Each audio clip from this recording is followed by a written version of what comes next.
Okay, I couldn't do anything with it. Here, okay, two things real quick. Okay, Uh-huh. as far as like speed and strength.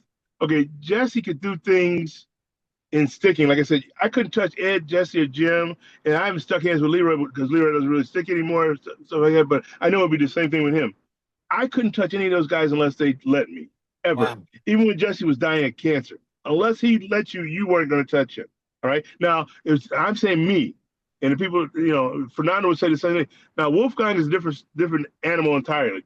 The Really? people do non-classical. I think Wolfgang is probably, he's phenomenal. All the guys are good in their own way, right? Yeah. We're all good. Yeah, Wolfgang. But see, here's the thing: Wolfgang was friends with Leroy Garcia's son. They went to school together. Leroy first taught Wolfgang, and then introduced him to Jesse, and like me, that's how I was. Anyway, as far as Jesse's speed and power, Fernando has probably the best story, and I'll just tell you that when Fernando first met Jesse, I used to tell him, I said, look, you're not gonna be able to get away from him. I couldn't get away from Ed. You're sticking hands with him. You can't get away from him. You What? can't. You could not disengage from them. If they touch your arms, you weren't getting away until they will let you get away. All right. Wow. Nobody could do that sticking with those guys. Nobody. So it's at my house. Jesse's at my house. My daughter Lydia is like 3 years old, and Jesse's here for a seminar. Fernando and I brought him in, and I kept telling Fernando, "No, he's this good, this, that, and the other." And so we have this thing we do where you introduce a guy to the group, right?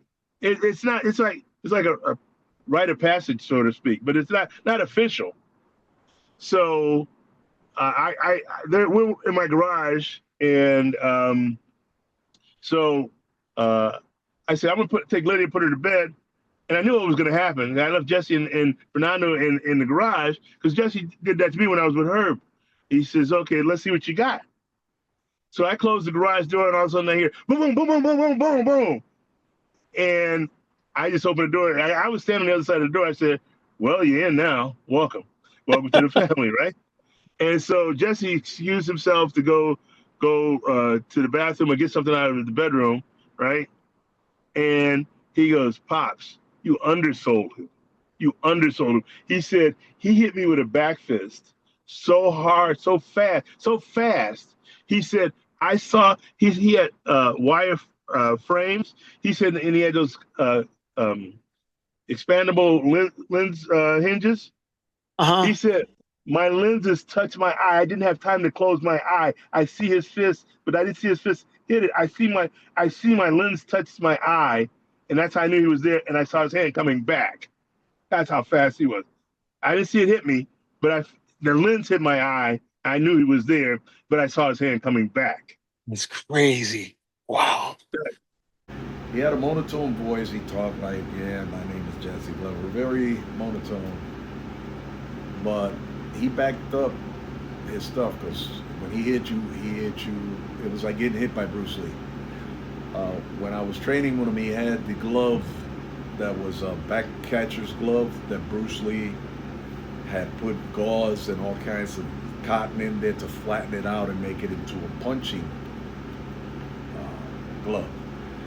So I held it for him on my stomach, and I said, "Well, why don't you hit me with a shot to see, how your shot feels?" When he hit me with that, because he had that power punch. He hit me with that power punch. I stood there, but my stomach wanted to come out my back. Okay? That's how hard that guy hit. Well, he snapped my neck doing laps all one time. It was showing lap, and he went lap, and he let it go, and he hit me with his palm, but the snap that came off my neck, I went with that. I went, my God. And he just hit me with his palm. He pulled me with one hand, and then boom, hit me. I went, oh my God. No. Didn't hit me hard, but the snap on my neck, if he got you that way, you've had it. Wow. Or even when he packed your hand and hit you, the pack on it, my God, man, it's like crunch. And you're like, oh. Then behind that was, that punch. Yeah.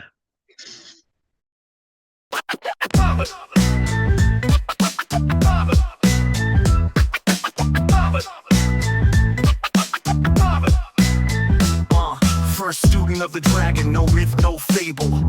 Jesse Glover brought truth to the table. Non-classical, breaking all the forms. Kung Fu reborn, no uniforms. Punches hitting sharper than a Wu-Tang dart. Flow so fluid, call it martial art.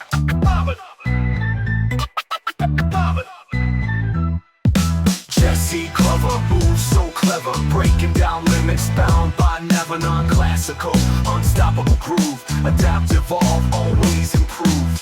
Seattle streets where the lessons were brew, teaching the truth, no style to construe.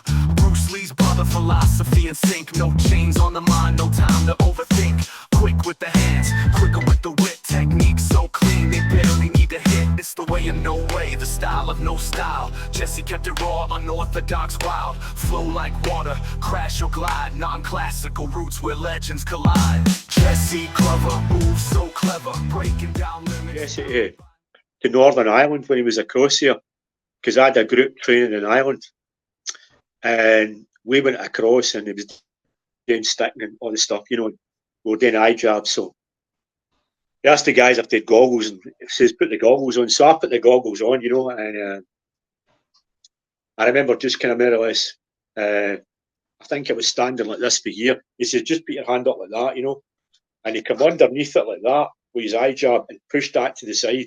And just went boom like that, right here. I remember the goggles come off and my feet come up like that, and I just went bang. You know, it was just like, it was like getting hit with somebody throwing a spear right here. You know. Yeah. I am thinking, my God, imagine him doing that in anger. You know, and that always annoys me when people say that finger jabs don't work. Well, I was on the end of Jesse's finger jab with a pair of goggles, and I ended up flying through there, and the goggles come right off me, and it was like crack, and I went flying, and I felt it. So when people say they don't work, well, they've never been on the receiving end of it. I can assure you that. Yeah, or Jim, if they turn. Okay, so about his speed, Jesse told me this. He said, okay, in the Red Book, he describes that Bruce was the fastest. They did a reflex timer, right? Yeah. Bruce was the fastest, and Jesse was slower than Bruce. But Jim was faster than Jesse, and Jesse told me, yeah, Jim was faster than he was. Wow. That's crazy. Yeah. And the only other crazy thing in that story, I mean, there's a lot of other crazy things, but Jesse could go like at a 0.8, something like that. Yeah, it was just crazy. It's just crazy.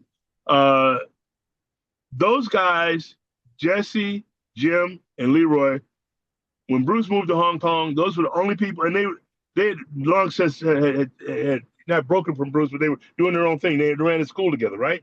Mm-hmm. They were the only guys that were trained by Bruce that were never told to close their school when Bruce moved to Hong Kong. Right, yeah. All right? Danny DeSanto, James Lee, everybody, Ted Wong, they told you can teach at your house, you can teach whatever, but those guys had a school. Yeah. And they were never told to close the school because they told Bruce said, as long as you never call it Wing Chun or JKD or Jun Fan, we're good. And they never did, and they don't to this day. Right. Yeah. So they still honor and respect Bruce.